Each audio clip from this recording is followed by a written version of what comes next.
ونعوذ بالله من شرور أنفسنا من يهد الله فلا مضل له ومن يضلل فلا هادي له وأشهد أن لا إله إلا الله وحده لا شريك له وأشهد أن محمدا عبده ورسوله أرسله بالحق بشيرا ونظيرا وداعيا إلى الله بإذنه وسراجا منيرا فقد قال الله تعالى في كلامه المجيد وفرقانه الحميد أعوذ بالله من الشيطان الرجيم بسم الله الرحمن الرحيم وإن كنتم مرضى أو على سفر أو جاء أحد منكم من الغائط أو لامستم النساء فلم تجدوا ماء فتيمموا صعيدا طيبا فامسحوا بوجوهكم وأيديكم منه. وعن عبد الله بن عباس رضي الله تعالى عنهما قال قال رسول الله صلى الله عليه الصلاة والسلام خمس أوتيهن لم يؤت أحد من الأنبياء من قبلي نصرت بالرعب مسيرة شهر وجعلت لي الأرض كلها مسجدا وطهورا فأيما رجل من أمتي أدركته الصلاة فليصلي وأحلت لي الغنائم وكان النبي يبعث إلى قومه خاصة وبعثت إلى الناس كافة وأوتيت الشفاعة رواه البخاري أو كما قال عليه الصلاة والسلام. পবিত্র জুমার নামাজ আদায়ের জন্য আগত সম্মানিত মুসল্লি ভাই বোনেরা, রব্বুল আলামিনের শুকরিয়া আদায় করছি যার অশেষ মেহেরবানিতে সুস্থতার সাথে আমরা জুমার নামাজ আদায়ের জন্য উপস্থিত হতে পেরেছি। আমরা সকলে বলছি আলহামদুলিল্লাহ। আমরা ধারাবাহিক আলোচনা করে আসছিলাম মাঝে আমাদের বিশ্ববিদ্যালয়ের ট্রাস্টি বোর্ডের মাননীয় মেম্বার সেক্রেটারি তিনি বক্তব্য দিয়েছেন, আপনারা শুনেছেন। আমাদের ধারাবাহিক আলোচনা ছিল ওযু এবং গোসলে আমরা বক্তব্য দিয়েছিলাম। এই ধারাবাহিকতার পবিত্রতা অর্জনের তৃতীয় আরেকটি মাধ্যম হচ্ছে তায়াম্মুম। আল্লাহ রাব্বুল আলামিন পবিত্র কোরআনে প্রথমে ওযুর আলোচনা করেছেন, এরপরে গোসলের আলোচনা করেছেন।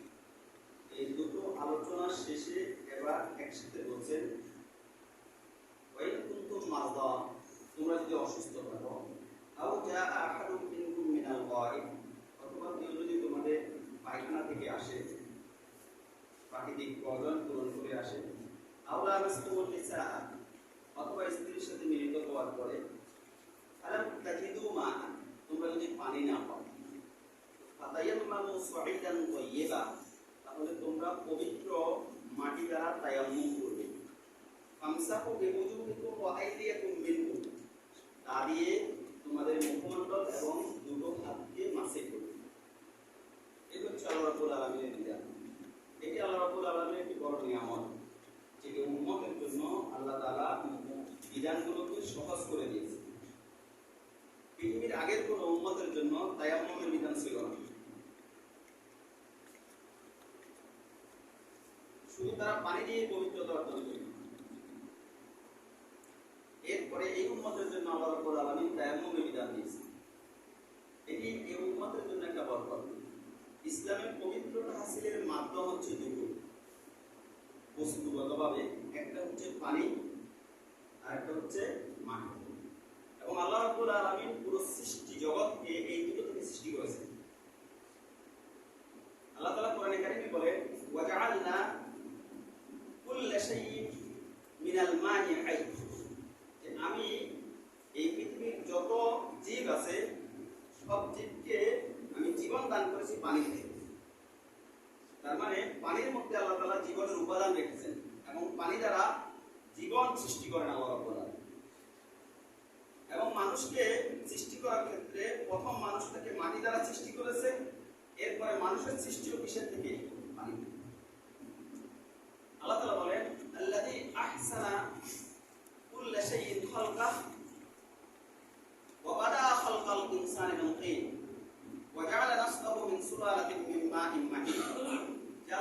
সুন্দর করে তার সৃষ্টি করেছেন।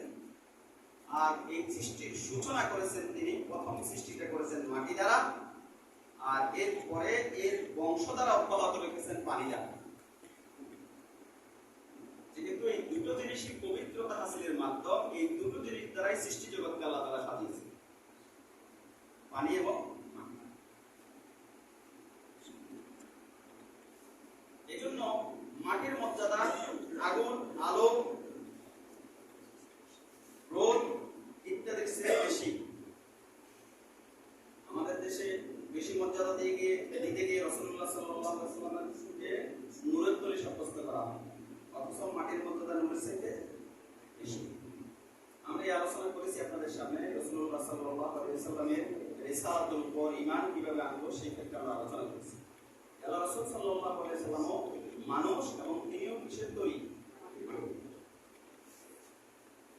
যাই হোক, ওই প্রসঙ্গ ভিন্ন আলোচনা।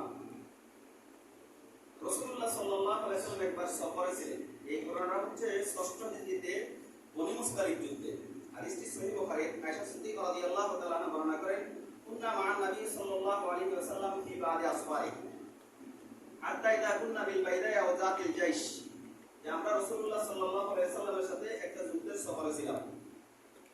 আয়েশা সিদ্দিকা রাদিয়াল্লাহু তাআলা আনহা বলেন, এরপরে সফরের মধ্যে আসার পথে আমরা যাতিল জাইশ অথবা বাইদা নামক একটা জায়গা মদিনার পার্শ্ববর্তী, সেই জায়গা আমরা যখন পৌঁছালাম তো ইনকাতা ইবদুল্লি, আমার হাতটা হারিয়ে যায়। আয়েশা সিদ্দিকা রাদিয়াল্লাহু তাআলা গলায় একটা কি ছিল? আর ছিল একটা মতির হাত।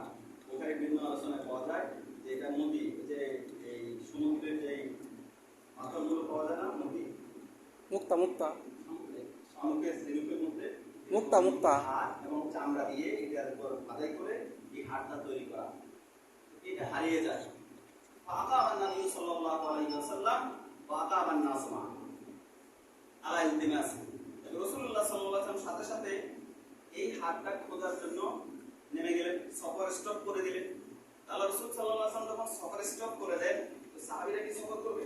সাহাবীরাও সাথে সাথে স্টপ করে দিলেন। তো এরপরে ফাকা নাস ওয়ালাইসা মাহুম মা ওয়ালাইসা আলা মাই, যে তাদের যেখানে যাত্রা বিরতি করা হলো সেখানে পানি নাই, কোনো কূপ নেই, আবার সাথেও পর্যাপ্ত পানি নেই। সাধারণত সাথে যদি পর্যাপ্ত পানি না থাকে তো যাত্রা অব্যাহত রেখে তারা যেখানে পানি আছে ওই কাছাকাছি গিয়ে যাত্রা বিরতি করে, তাহলে সেখান থেকে পানি কালেকশন করবে এবং নিজেদের প্রয়োজনগুলো পূরণ করবে, আবার যাত্রা শুরু করবে। সাধারণত এই জায়গায় যেখানে এখন যাত্রা বিরতি করা হয়েছে এখানে যাত্রা বিরতি করার কথা না। হঠাৎ করে হাত হারিয়ে যাওয়ার কারণে আল্লাহ রাসূল সাল্লাল্লাহু আলাইহি ওয়াসাল্লাম যাত্রা বিরতি করলেন খুঁজতে গিয়ে, আর ইতিমধ্যে সবাই রাসূলুল্লাহ সাল্লাল্লাহু আলাইহি ওয়াসাল্লামের যাত্রা বিরতির কারণে সবাই এখন স্টপ হয়ে গেল। তো ফাজাউ ইলা আবি বকর, সবাই এখন আবু বকর রাদিয়াল্লাহু তাআলার কাছে আসছে, আল্লাহ রাসূলের কাছে যায় নাই। রাসূলুল্লাহ সাল্লাল্লাহু আলাইহি ওয়াসাল্লামের কাছে বলতে পারছে না, আল্লাহ রাসূলের প্রতি যে সম্মান শ্রমিক ভাব, এই কারণে আসছে কার কাছে? আবু বকর রাদিয়াল্লাহু তাআলার কাছে, মেয়ের বাপের কাছে, আয়েশা সিদ্দিকা রাদিয়াল্লাহু তাআলার পিতার কাছে আসছে। আয়েশা বলছে যে আলা তারা মা সানাত আয়েশা, আপনি কি দেখতেছেন না যে আয়েশা রাদিয়াল্লাহু তাআলা কি ঘটনা ঘটায় ফেললো? যে আকামান নবী সাল্লাল্লাহু আলাইহি সাল্লাম ওয়া আকামান নাস ওয়ালাইসা আলা মাইন ওয়ালাইসা মাহুম মা, সবাইকে যাত্রা বিরতি করতে বাধ্য করলো, রাসূল থেমে গেলেন, আমরাও থেমে গেলাম, এখন সাথে নাই পানি এবং যে জায়গায় আছি এখানেও নাই পানি। অভিযোগটা মেয়ের ব্যাপারে মেয়ের বাবার কাছে করতেছে লোকজন। ওয়া নবী সাল্লাল্লাহু আলাইহি ওয়াসাল্লাম ওয়াদা রাসাহু আলা ফাখদি ফানামা, আল্লাহ রাসূল সাল্লাল্লাহু আলাইহি ওয়াসাল্লাম আমার উরুর উপরে, আয়েশা সিদ্দিকা রাদিয়াল্লাহু তাআলা আনহা বলছে, আমার উরুর উপরে মাথা দিয়ে ঘুমাচ্ছেন।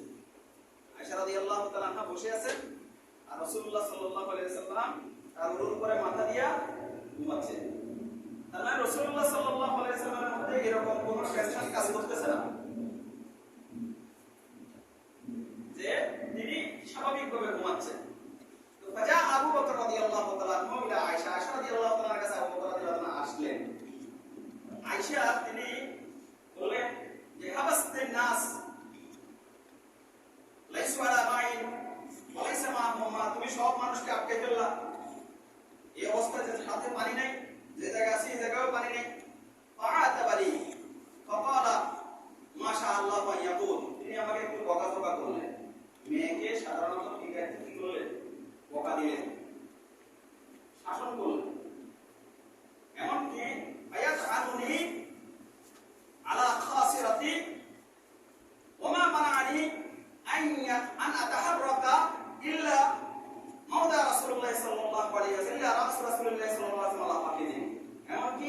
কোমরে তিনি হাত দিয়ে খসা দিলেন, উঠো, মানে আমরা এখন চলে যাব, থাকবো না, তুমি আটকে ফেললে কেন? আয়েশা সিদ্দিকা রাদিয়াল্লাহু তাআলা বললেন যে আমার বাবা যখন আমাকে খসা দিলেন, উঠতে বললেন, বকা দিলেন, আমি কোনো নড়াচড়া করতে পারছিলাম না, শুধুমাত্র আল্লাহ রাসূল সাল্লাল্লাহু আলাইহি ওয়াসাল্লামের মাথা আমার উপরে দিয়ে ঘুমাচ্ছেন, তার ঘুমে ব্যাঘাত ঘটে কিনা এই কারণে আমি নড়াচড়াও করিনি। ফানাজালাত তায়াম্মুম, অতঃপর কিছুক্ষণ পরে যখন ফজরের ওয়াক্ত হলো, মানুষের কাছে কোনো পানি নেই, ফজর রাত তো শেষ হয়ে গেল, এই অবস্থায় আল্লাহ তাআলা তায়াম্মুমের বিধান নাযিল করেন। সুবহানাল্লাহ। ঘটনায় সবাই আয়েশা সিদ্দিকা রাদিয়াল্লাহু তাআলাকে দোষারোপ করতেছে, আর ইতিমধ্যে একটা বড় নিয়ামত পেয়ে গেল। উসাইদ ইবনে হুদায়র রাদিয়াল্লাহু তাআলা মদিনার আনসারী সাহাবীদের একজন, তিনি দাঁড়িয়ে বলছে, মা হিয়া বিআউয়ালি বারাকাতিকুম ইয়া আলা আবি বকর, হে আবু বকর, তোমার পরিবারের কারণে এটাই আমরা প্রথম বরকত না, অনেক বরকত পেয়েছি, তোমার পরিবারের মাধ্যমে আমরা আরেকটা বরকত পেলাম। এরপরে সকালবেলা সবাই তায়াম্মুম করে নামাজ আদায় করলো, নামাজ আদায় করলে এরপরে যেমন পাসাবনাহু তাহতা, এরপরে আমরা যখন রওনা শুরু করব, ওখানে যখন উঠাইলাম দেখি যে ওট যেখানে লুটে পড়েছিল ওই ওটের নিচে আমার হাতটা পড়ে আছে, এখন পেয়ে গেলাম, হাতও পেয়ে গেল, তায়াম্মুমের বিধান। এই হলো তায়াম্মুমের বিধান ইসলামে আসার একটা ঘটনা, যে আল্লাহ তাআলা একটা ঘটনার প্রেক্ষিতে তায়াম্মুমের বিধানটা দিয়ে দিলে যে পানি না পাইলে তখন কি করা যাবে, তায়াম্মুম করা যাবে। এই হাদিসের ভিতরে লম্বা আলোচনা, মুহাদ্দিসিন ইকরাম এই হাদিসের অনেকগুলো বিধান সাব্যস্ত করেছে। একটা বিধান সাব্যস্ত করেছে এই হাদিসের মাধ্যমে আয়েশা সিদ্দিকা রাদিয়াল্লাহু তাআলার মর্যাদা বোঝা যায়, যে তার কারণে আল্লাহ তাআলা অভিনাজিল করে তায়াম্মুমের বিধান দিয়েছেন, এটা দ্বারা আয়েশা রাদিয়াল্লাহু তাআলার মর্যাদা বৃদ্ধি পায়। এরপরে মেয়েকে বিয়ে দেওয়ার পরেও বাবা মেয়েকে শাসন করতে পারে, বুঝা গেছে এখানে, যে মেয়েকে বিয়ে দেওয়ার পরে হাজবেন্ড কি করে, সাধারণত শাসন করবে, কিন্তু তখনও বাবা কি করতে পারে, শাসন করতে পারে, বকা দিতে পারে। এবং মেয়ের কোনো দোষ কারো কাছে পরিলক্ষিত হলে হাজবেন্ডের কাছে না বলে যদি বাবার কাছেও বলে, এটা বলা বৈধ, এই হাদিস থেকে প্রমাণিত হয়। এবং এই হাদিস থেকে যে ইসলাম যে একটা সহজ, যে এখানে আল্লাহ রাব্বুল আলামিন এই উম্মতকে বিরাট নিয়ামতের দ্বারা ভূষিত করেছেন, এটা প্রমাণিত হয়। আব্দুল্লাহ ইবনে আব্বাস রাদিয়াল্লাহু তাআলা বলেন, আল্লাহ রাসূল সাল্লাল্লাহু আলাইহি ওয়াসাল্লাম বলেন, খামসাতুন উতিয়াহুন্না ওয়া লাম ইউতা আহাদুন মিনাল আমবিয়া ক্বাবলি, পাঁচটা জিনিস আমাকে দেয়া হয়েছে, আমার পূর্বে কোনো নবীকে দেয়া হয়নি। এক নম্বর, মুসির তুবিরু বিমাসিরাতা শাহরিন, যে আমাকে এমন ভাবে সাহায্য করা হয়েছে যে আমার শত্রুরা এক মাসের দূরত্ব থেকে ভয় পাওয়া শুরু করে। তার মানে মাসিরাতা শাহর মানে কি, 3 দিনে কত মাইল? হাদিস অনুযায়ী 3 দিনে হলো 48 মাইল। সাধারণত মক্কার সফরে যাত্রা বিরতি করে একদিনে মিলাই 24 ঘন্টায় 16 মাইল পর্যন্ত যাত্রা করা যায়। এই হিসাবে এক মাসে 480 মাইল হয়। তার মানে প্রায় 500 মাইল দূর থেকে আমার শত্রুরা মনের ভিতরে ভয় অনুভব করে আমার ব্যাপার। এটা হচ্ছে আল্লাহর পক্ষ থেকে আমাকে সাহায্য করার একটা মাধ্যম। এবং এটা প্রমাণিত হয়েছে কোরআনে কারীমে, আল্লাহ তাআলা বলেন, বদরের যুদ্ধে যখন শত্রুরা আসে, আল্লাহ তাআলা বলেন যে আমি তাদের অন্তরের ভিতরে ভয় সৃষ্টি করে দিয়েছি। ফাতরিবু ফাওকাল আনাক ওয়াদরিবু মিনহুম কুল্লা বানান, যে তাদের অন্তরে ভয় সৃষ্টি করে দিয়েছে এবং ফেরেশতাদেরকে অর্ডার দেওয়া হয়েছে তাদেরকে হত্যা করার জন্য, তাদেরকে ঘাড়ে এবং জোড়া জোড়া আঘাত করার জন্য।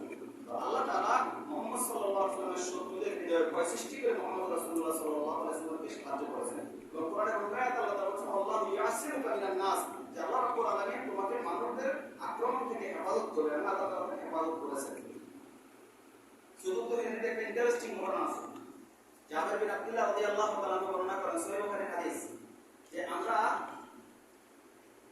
গাজাওনা মা নবী সাল্লাল্লাহু আলাইহি ওয়াসাল্লাম ইলা কিবালা নাজদিন, নজদের দিকে, এটা হলো যুদ্ধটার নাম হলো যাতুর রিকা। এই যুদ্ধে আমরা নজদের দিকে, অর্থাৎ মদিনা থেকে পূর্ব দিকে আমরা অভিযানে বের হলাম। যখন ফিরে আসতেছিলাম, তো তখন কুননা ফি ওয়াদিন কাসীরিল ইদাহি, সেখানে একটা উপত্যকার মধ্যে আমরা যাত্রা বিরতি করলাম, প্রচুর গাছগাছালি আছে। তো সায়াস তাফাররাকা আসহাবুন নবী সাল্লাল্লাহু আলাইহি ওয়াসাল্লাম ইস্তাযিল্লুনা বিশাজারা, তখন ছড়িয়ে ছিটিয়ে যেখানে যেখানে গাছ আছে গাছের তলায় তলায় সাহাবায়ে কেরাম শুয়ে পড়লেন। ونزل رسول الله صلى الله عليه وسلم تحت سمرة রাসূলুল্লাহ সাল্লাল্লাহু আলাইহি ওয়াসাল্লাম একটা বড় গাছ দেখে ঝাউ গাছ সেটা নিচে রাসূলুল্লাহ সাল্লাল্লাহু আলাইহি ওয়াসাল্লাম কি করলেন শুয়ে পড়লেন নিম্না নাওমাতান দুপুরবেলা যেটাকে কাইলুলার সময় বলা হয় আমরা একবারে চমৎকার ভাবে ঘুমালাম তো ঘুম থেকে ফাইদান ইয়াদুনা রাসূলুল্লাহ সাল্লাল্লাহু আলাইহি ওয়াসাল্লাম ঘুম থেকে জাগছি রাসূলুল্লাহ সাল্লাল্লাহু আলাইহি ওয়াসাল্লাম ডাকে রাসূল ডাকতেছেন আমাদেরকে আসো আসো আয়েশা দেখি যে ইদান ইনদাহু আরাবিয়্যুন তার সামনে একটা বেদুইন দাঁড়িয়ে আছে ফাকালা আল্লাহ রাসূল আমাদেরকে সাক্ষী করে বলতেছে শুনো ইন্না হাযা ইখতারা আলাইয়া সাইফি আমি যখন ঘুমালাম তো ঘুমানোর সময় আমার তরবারিটাকে আমি গাছের সাথে ঝুলাই রাখছিলাম এই লোকটা আমি ঘুমন্ত অবস্থায় এসে আমার তরবারিটাকে হাতে নিল হাত করে নিয়ে অস্তাই কাজ তো আমি যখন জাগলাম দেখি যে ওয়া ফি ইয়াদিহি সুলতা তার হাতের তরবারিটা একবারে খাপ খোলা আমার দিকে এখন কোপ দিবে এরকম করে দাঁড়িয়ে আছে এবং লোকটা আমাকে বলতেছে মাইয়াম নাম কামিননি আমার থেকে তোমাকে এখন কে রক্ষা করবে তো বলতো আমি তখন বললাম আল্লাহ সালাতান তিনবার বললাম আল্লাহ আমাকে রক্ষা করবে কিন্তু লোকটা কিছুই করতে পারলো না আমাকে কোনো আক্রমণ করতে পারলো না একটু পরে ঘাড়ের ভিতরে তরবারি ঢুকিয়ে ফেললো তো ফাতারা কাবু রাসূলুল্লাহ সাল্লাল্লাহু আলাইহি ওয়াসাল্লাম ওয়া ইওয়াকিবু বাজালাসা আল্লাহ রাসূল সাল্লাল্লাহু আলাইহি ওয়াসাল্লাম বসে পড়লেন এবং ওই লোকটাকে ছেড়ে দিলেন এবং তাকে একটা শাস্তিও দিলেন তার মানে তরবারি হাতে নিয়েছে রাসূলুল্লাহ সাল্লাল্লাহু আলাইহি ওয়াসাল্লামকে আক্রমণ করবে কিন্তু হৃদয়ের ভীত সন্তুষ্টতা রাসূলের প্রতি আক্রমণ করার সাহস তাকে দেয় আল্লাহ রাসূলকে আল্লাহ তাআলা এইভাবে সাহায্য করেছেন এর জন্য তুমি করবে নাসিরাতা সাহায্য আর দ্বিতীয় যে বড় নিয়ামত আল্লাহ রাসূল বলছে আমাকে পাঁচটা দেয়া হয়েছে দ্বিতীয়টা হচ্ছে জুড়াত লিয়াল কুল্লুহা মাসজিদান ওয়া তাহুরা এই পৃথিবীর উপরিভাগকে মাটিকে আমার জন্য পবিত্রতা হাসিল এবং নামাজ আদায়ের জন্য বৈধ করে দেওয়া হয়েছে পূর্বের উম্মতগুলো যে সকল উম্মতের উপর নামাজ ছিল প্রত্যেক উম্মতকে মসজিদে গিয়ে নামাজের জায়গায় নির্দিষ্ট জায়গায় গিয়ে নামাজ আদায় করা লাগতো রাস্তাঘাটে নামাজ পড়লে হবে না এই উম্মতের জন্য আল্লাহ তাআলা বৈধ করে দিলেন পৃথিবীর উপরিভাগে যে কোনো জায়গায় নামাজ পড়লে কি ফলে এখন আমরা যে কোনো জায়গায় 10 তলার উপরে নামাজ পড়লেও জমির আইলে কাজ করতেছে ওই শ্রমিক যদি জমির আইলে নামাজ পড়ে নামাজ পড়ে তার মানে পুরো পৃথিবীকে নামাজের জন্য করে দেওয়া হলো শুধু জায়গাটা পবিত্র হলে নামাজ আদায় হয়ে যাবে এবং তাহুরা এবং পবিত্রতা হাসিলের জন্য মাধ্যম বানিয়ে দেওয়া হয়েছে পৃথিবীর উপরিভাগকে যে এটা দিয়ে আমরা তায়াম্মুম করে নামাজ আদায় করতে পারি এটা হবে না এই জিনিসটি পূর্বের উম্মতের জন্য ছিল না এবং আল্লাহ রাসূল বলেন ফাআইয়ুমা রাজুলুম মিন উম্মতি আদরাকাতুস সালাত ফালিউসাল্লি অতএব আমার উম্মতের মধ্যে কোনো মানুষ যখনই নামাজের ওয়াক্ত হবে নামাজ তাকে পাবে তখনই সে নামাজ পড়বে সে বুঝবে না কোন জায়গায় নামাজ পড়বে কারণ তার মানে হচ্ছে যে কোন জায়গায় নামাজ পড়া যেহেতু বৈধ তো নামাজের ওয়াক্ত হবে নামাজ পড়ে নিন তার মানে আপনি সফরে আছেন যেখানে আছেন যখন যে অবস্থায় আছে ওই অবস্থায় আমরা নামাজ পড়ে নিন যেহেতু পুরো পৃথিবীর উপরিভাগে আমাদের জন্য কি হয়ে গেল বৈধ হয়ে এরপর আল্লাহ রাসূল বলেন দ্বিতীয় নম্বর হচ্ছে উহিল্লাত লিয়াল গানাই যুদ্ধের ময়দানে প্রাপ্তদের সম্পদ গনিমতের মাল এটা আমাদের জন্য হালাল করে দেওয়া হয়েছে পূর্বের উম্মতের জন্য যুদ্ধে এই গনিমতের মালগুলো হালাল ছিল না এখন তো যুদ্ধ নাই ওই বিধান লম্বা আলোচনা জিহাদের আলোচনা বললে তো আবার আমাদের এখানে বিভিন্ন প্রশ্ন সৃষ্টি হয় কিন্তু জিহাদের আলোচনা করা উচিত এবং এটা মিসকনসেপশন আমাদের সমাজে বেশি মূলত এটা রাষ্ট্রীয় ইবাদত রাষ্ট্রকর্ম এটা পার্সোনাল না এবং এটা নিয়ে লম্বা আলোচনা করা উচিত এটা মিসকনসেপশন অনেক আমাদের সমাজে একদল বুঝি যে জিহাদ মানে হলো জঙ্গিবাদ জিহাদ মানে হলো মারামারি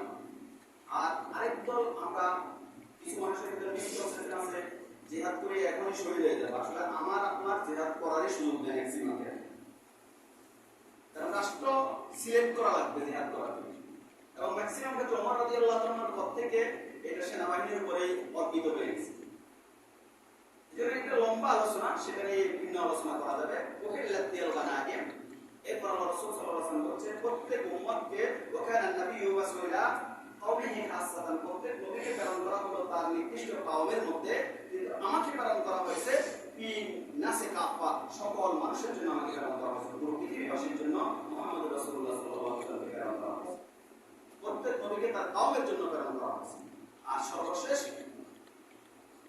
আমার জন্য ওয়াউতিতুস শাফাআত আমাকে শাফাআত দেওয়া হয়েছে এই শাফাআতটাকে আরবিতে বলা হয় আশ-শাফাআত মা আসরের মাঠে যখন মানুষ কত বিহবল থাকবে, আযাব এবং এত কঠিন কষ্টের মধ্যে থাকবে 50,000 বছর।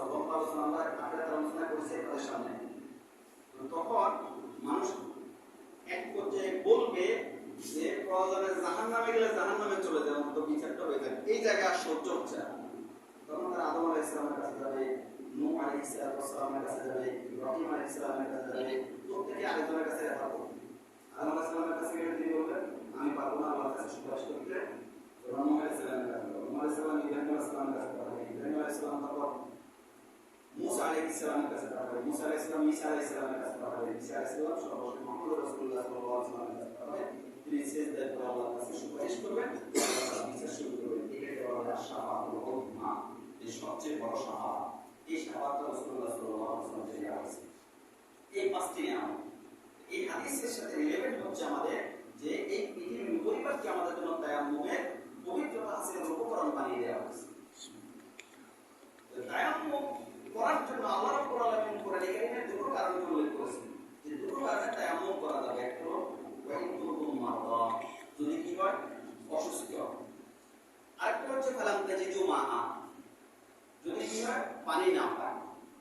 এই দুটো কারণে তায়াম্মুম করা যাবে, যদি অসুস্থ হয় অথবা কি না পায় পানি না।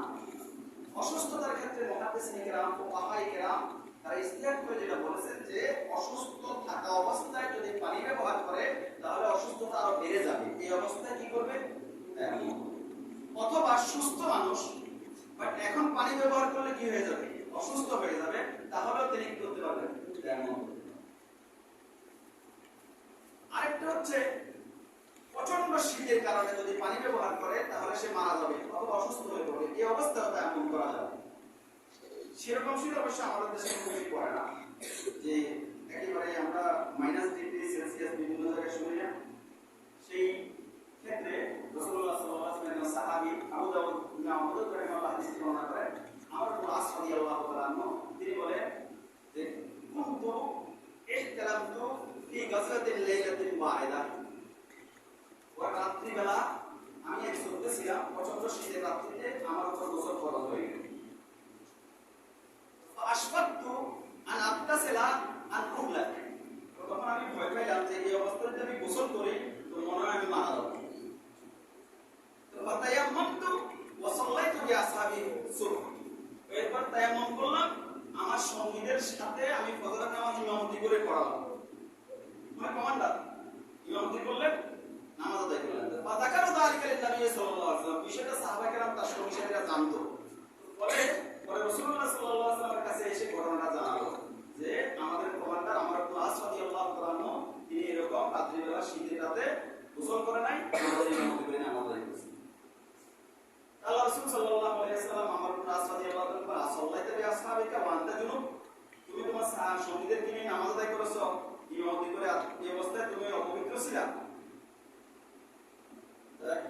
আমর ইবনে আস রাদিয়াল্লাহু তাআলা বলেন আখবারতুহু বিমা মানাআনি মিনাল ইকতিসাব, আমি কি কারণে গোসল করি নাই এই কারণটা রাসূলুল্লাহ সাল্লাল্লাহু আলাইহি ওয়াসাল্লামকে জানালাম, এবং সাথে বললাম ওয়া কুনতু আল্লাহু ওয়ালা তাকতুলু আনফুসাকুম ইন্নাল্লাহা কানা বিকুম রাহিমা। আল্লাহ তাআলা কোরআনে কারীমে বলেছেন তোমরা তোমাদের নিজেদেরকে মেরে ফেলো না, তার মানে আত্মহত্যা করো না, নিশ্চয় আল্লাহ রাব্বুল আলামিন তোমাদের প্রতি দয়ালু। এই আয়াত তো আল্লাহ কোরআনে বলেছেন ইয়া রাসূলুল্লাহ, আল্লাহ রাসূল, তো আমি তখন গোসল করতে গেলে আত্মহত্যা শামিল হইল, মানে আমি নিজেকে নিজে কি বানাই ফেললাম? অসুস্থ করে ফেললাম। এই কথা বলে যখন রাসূলকে ঘটনাটা বললাম, তোমার দহেকান নবী সাল্লাল্লাহু আলাইহি ওয়াসাল্লাম বলেন ইয়াকুল শাইয়া, আল্লাহ রাসূল হেসে দিলেন, আমাকে আর কিছুই বললেন না। ইমাম আলবানী রাহিমাহুল্লাহ হাদিসটাকে সহিহ করেছেন কি সহিহ দিয়া। এইজন্য এরকম প্রচন্ড শীতে যদি অসুস্থ হয়ে যাওয়ার পসিবিলিটি থাকে যে গোসল করলে তখনও কি করা যাবে? এরপর হচ্ছে নামাজ আউট হয়ে যাবে, ওয়াক্ত চলে যাবে যদি ওযু করে বা গোসল করে, এই অবস্থাটা এমন করা যাবে কিনা? এই মাসালায় সকল মাযহাবের মত হচ্ছে সাধারণভাবে কোন নামাজের ক্ষেত্রে ওয়াক্ত চলে যাওয়ার কারণে ওযু এবং গোসল বাদ দিয়ে তায়াম্মুম করা যাবে না। শুধুমাত্র ঈদের নামাজ এবং জানাজা এই দুটোর ক্ষেত্রে হানাফি মাযহাবের হচ্ছে যে এই দুটোর ক্ষেত্রে তায়াম্মুম করে ঈদের নামাজ এবং জানাজার নামাজ পড়া যাবে। যদি এমন হয় কোনো ব্যক্তির উপর গোসল করে জানাজা পড়তে গেলে জানাজায় ধরতে পারবে না, তায়াম্মুম করে কি করবে? জানাজা পড়বে। যেহেতু জানাজা দ্বিতীয়বার আর পড়ার সুযোগটা নেই, কারণ হানাফি মাযহাবে দ্বিতীয়বার জানাজা মাকরুহ হয়। যদিও আমাদের দেশে এক জানাজা, দুই জানাজা, তিন জানাজাও পড়ে, আর ঈদের নামাজ দ্বিতীয়বার পড়ার কোনো কি নেই, সুযোগ নেই। এই কারণে ঈদের নামাজ যদি এমন হয় যে, যদিও আমাদের দেশে এখন এক এক জায়গায় কয় জামাত হয়, দুই জামাত, পাঁচ জামাত, তিন জামাত, চার জামাত, যদি পরের জামাতে পড়ার সুযোগ থাকে তাহলে তেমন করবে না। যদি এমন হয় সাধারণত গ্রামের গঞ্জে এক জামাতই হয় একটা জায়গায়, তার জন্য তখন আর দ্বিতীয়বার ঈদের জামাত পড়ার কি হবে না, সুযোগ হবে না। এই অবস্থায় তিনি তেমন করে নামাজ আদায় করতে পারবেন।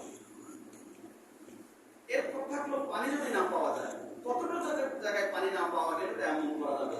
এটা তো আনলিমিটেড হতে পারে না, কারণ কোথাও না কোথাও তো পানি পাওয়া যাবে। এটার ক্ষেত্রে ইমামগণ অনেক মতভেদ করেছেন। ইমাম আবু হানিফা রাহিমাহুল্লাহ হানাফি মাযহাবের বক্তব্য হচ্ছে এটা হচ্ছে 4000 হাত। 4000 হাত মানে হলো প্রায় 2 মাইল। যেটাকে আমরা 1760 তে কি বলি, এক মাইল বলি না, তার মানে মাইলুন ওয়াহিদুন, এক বর্গ মাইলের মধ্যে যদি পানি না পাওয়া যায়, তবে এই এক বর্গ মাইল আরবিতে সেটা হলো 2000 হাতে, 4000 হাতে এক মাইল হবে। আমাদের দেশে কত হাতে হয়? 1760 এ 3520, 3520। কিন্তু আরবিতে এই মাইল বলতে বোঝায় 4000 হাত, তার মানে 2000 ক্রস।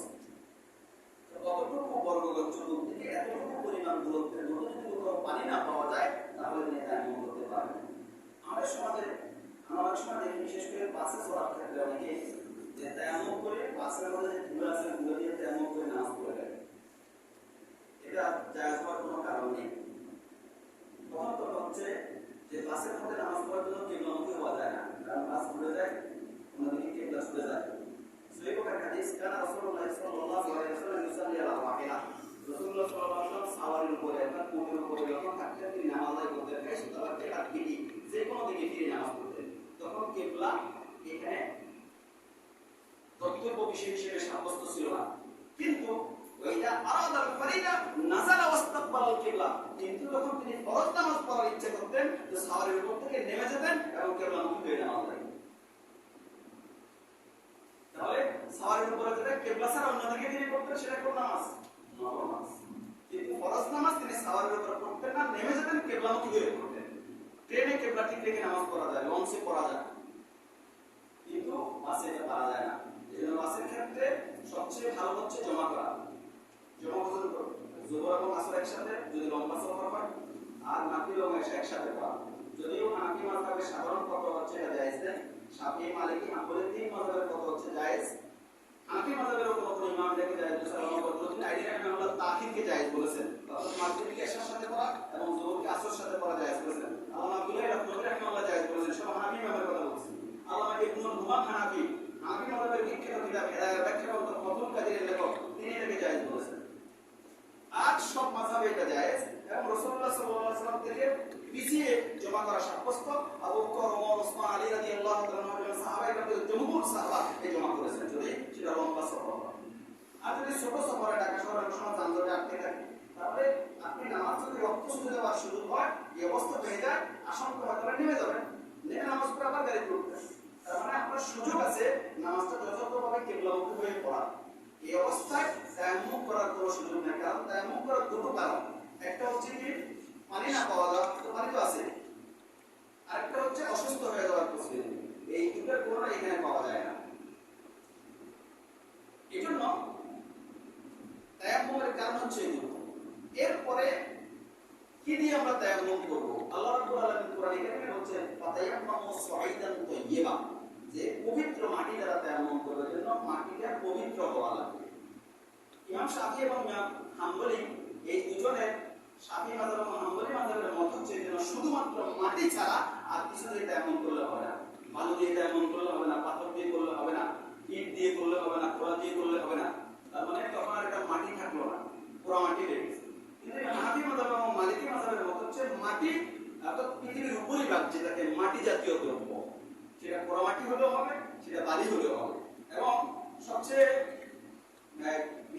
বিষয় হচ্ছে এখানে এই ফতোয়ায় বিন বাজ রাহিমাহুল্লাহ, সালেহ আল উসাইমিন রাহিমাহুল্লাহ, ইবনে তাইমিয়া রাহিমাহুল্লাহ, আলবানী রাহিমাহুল্লাহ সবাই এই হানাফি মতটাকে গ্রহণ করেছে। আমরা সাধারণত জানি যে সৌদি আরবের আলেমগণ এই হাম্বলি মাযহাব বা শাফিঈ মাযহাবের মতামতকে অগ্রাধিকার দেন। এই মাসালায় হানাফি মাযহাবকে অগ্রাধিকার দিয়েছে।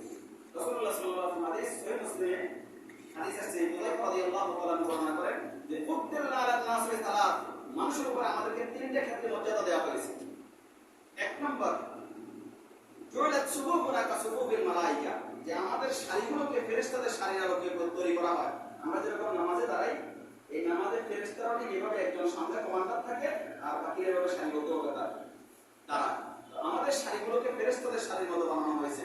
ওয়া জুইলাত লিয়াল আরদু কুল্লুহা মাসজিদা, আর পুরো পৃথিবীকে আমাদের জন্য নামাজ পড়ার জন্য বৈধ করে দেওয়া হয়েছে। ওয়া জুইলাত তুরবাতুহা তাহুরান ইদা লাম নাজিদ মা, যখন আমরা পানি না পাবো তখন এই পৃথিবীর মাটিগুলোতে আমাদেরকে পবিত্রতা হাসিলের জন্য মাধ্যম বানিয়ে দেওয়া হয়েছে।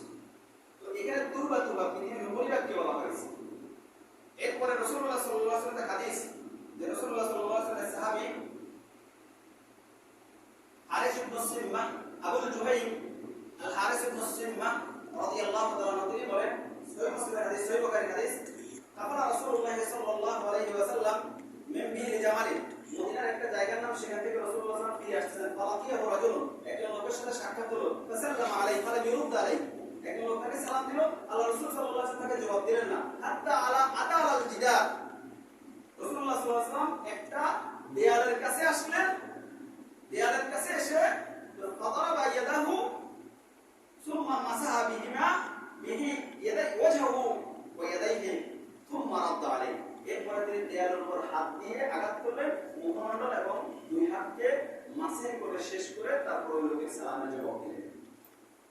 ইমাম হাকিম রাহিমাহুল্লাহ মুস্তাদরাকে আরেকটু লম্বা করে বর্ণনা করেছে এই হাদিসের শেষ অংশ। সেখানে ইমাম হাকিম বলেছেন যে রাসূলুল্লাহ সাল্লাল্লাহু আলাইহি ওয়াসাল্লাম বলেন, আকরাহু ওয়া নারুদ্দা আলাইহি আলা গায়রি তুহরিন, আমি অপবিত্র অবস্থায় লোকের সালাম দেয়াকে অপছন্দ করেছিলাম, এইজন্য আমি তায়াম্মুম করে নিলাম। যেহেতু পেশাব পায়খানা করে এসেছি, আমি অপবিত্র অবস্থায় ছিলাম, এইজন্য আমি তায়াম্মুম করে লোকের সালামের জবাব দিয়েছি। এই হাদিস দ্বারা প্রমাণিত হয় রাসূল দেয়াল দ্বারা কি করেছেন? তায়াম্মুম করেছেন। এজন্য এই ক্ষেত্রে হানাফি মতটি শক্তিশালী যে মাটি এবং মাটি জাতীয় দ্রব্যকে দিয়েই তায়াম্মুম করা হয়। তায়াম্মুমের পদ্ধতির দুটো মত রয়েছে। একটি মত হচ্ছে মাটিতে একবার আঘাত করুন, আরেকটি মত হচ্ছে মাটিতে দুবার আঘাত করুন, এবং এই ক্ষেত্রে একবার আঘাতের মতটাই অধিক শক্তিশালী। আল্লামা ইবনে কুদামা রাহিমাহুল্লাহ আল মুগনিতে উল্লেখ করেছেন যে এই ব্যাপারে সবাই একমত, চার মাযহাব হানাফি, শাফিঈ, মালিকি, হাম্বলি, চার মাযহাবের মতই একমত যে একবার আঘাত করে যদি কেউ তায়াম্মুম করে তায়াম্মুম হয়ে যাবে। তবে হানাফিদের কথা হচ্ছে দুবার আঘাত করা লাগবে। তার মানে প্রথমবার আঘাত করে কি করবে? মাটিতে হাত রেখে মুখমণ্ডল মাসে করবে, এরপর দ্বিতীয়বার হাত রেখে কোন পর্যন্ত কি করবে? মাসে করবে। এরপরে কত পর্যন্ত মাসে করবে? কোনই না কবজি, এটা নিয়ে আমাদের আছে। বিশুদ্ধ হাদিসে আব্দুর রহমান ইবনে আবজা রাদিয়াল্লাহু তাআলা আনহু বর্ণনা করেন, সহিহ বুখারী এবং মুসলিমের হাদিস, আতা রাজুলুন মিন ওমর রাদিয়াল্লাহু তাআলা আনহু ফাকালা ইন্নী আজনাবতু ফালাম আজিদিল মা ফাকালা ওমর আলা তুসাল্লি, এক লোক এসে বলছে আমি অপবিত্র, পানি পাইছি না, কি করব?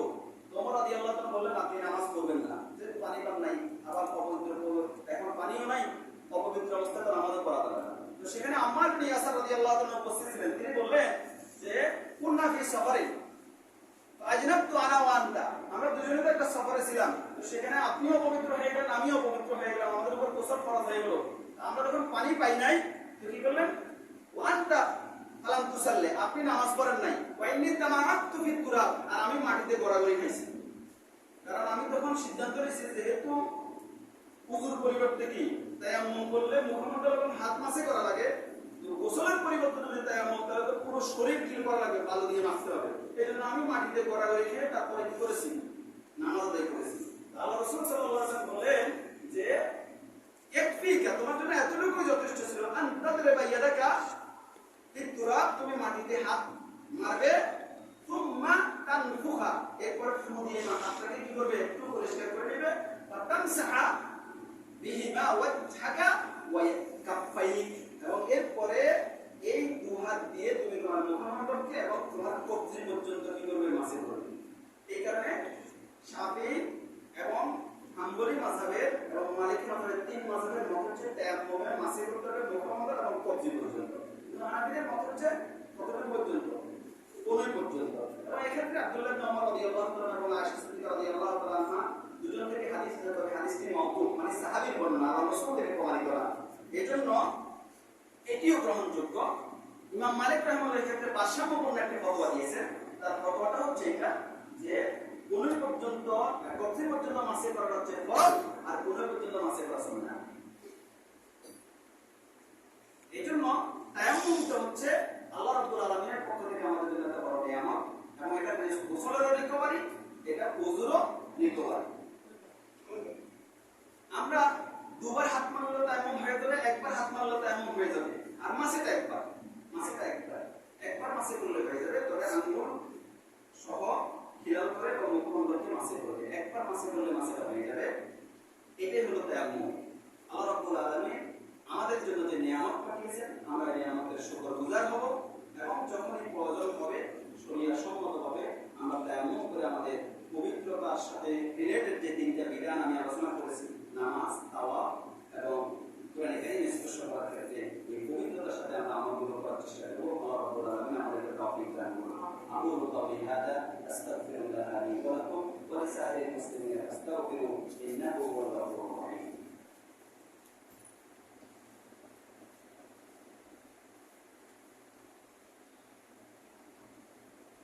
الحمد لله رب العالمين والعاقبة للمتقين والصلاة والسلام على أشرف الأنبياء والمرسلين وعلى آله وأصحابه أجمعين. قال الله تعالى في